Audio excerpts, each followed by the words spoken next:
What's up, lore masters? When the criminals first landed in the Cthulhu sector, they had relied on nostalgia and archaic designs for survival and to exert their will. In the early years, most confrontations were dealt with via large and medium-class vessels, as I've discussed.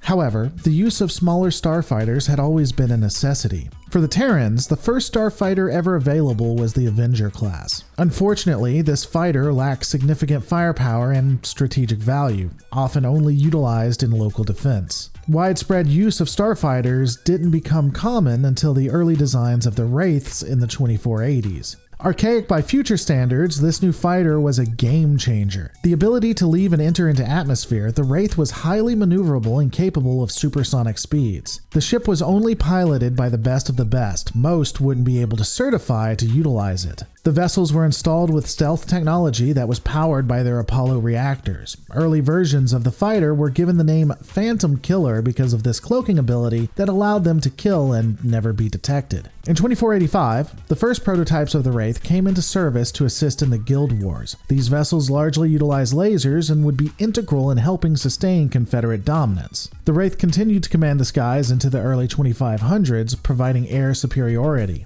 Engineers from Tarsonis and other worlds continuously tweaked the design to ensure that it would stay relevant. The ship was so useful that the United Earth Directorate co-opted the design and used it during the Brood Wars. However, as with all things, advancements from other Terran fleets, the Zerg and Protoss, ensured that the Wraith would become antiquated and not able to handle the rigors of battle. The model would slowly be replaced by more specialized technology. The fighter would never disappear completely from time, but it would be rare and often not used for frontline service. The two most well-known variants include the CFA-17 Wraith, which was the basis for all other variants, and was armed with only Gemini air-to-air missiles. This variant was widely used in space combat to destroy capital ships. The other was the CFA-17G, which came equipped with the ECM and stealth technology. It was the first of its kind to cloak and utilize energy shields. The DFA-19 was the designation given to stolen Wraiths used by mercenaries like the unholy Terra's Stalkers.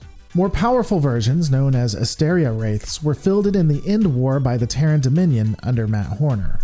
Looking at other ships that served dual purposes, the Science Vessel was one of the earliest spacefaring vehicles. One of the first observed was utilized in 2478 in the Cthulhu sector. The station conducted a vast array of research and development projects.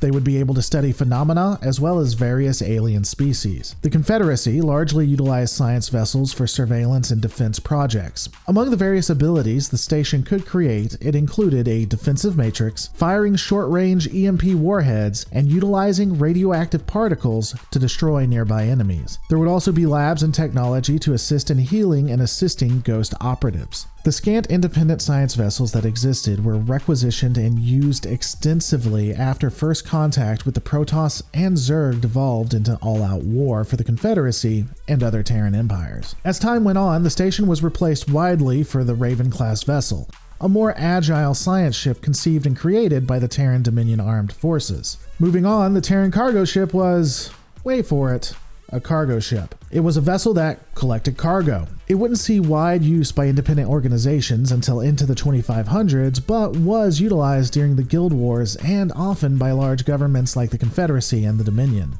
The Antiquated fleet of the Terrans were ships that attempted to do everything. Ultimately, the humans would turn their backs on these designs and diversify the types of ships that they needed. But this new technology would always be standing on the shoulders of what came before it.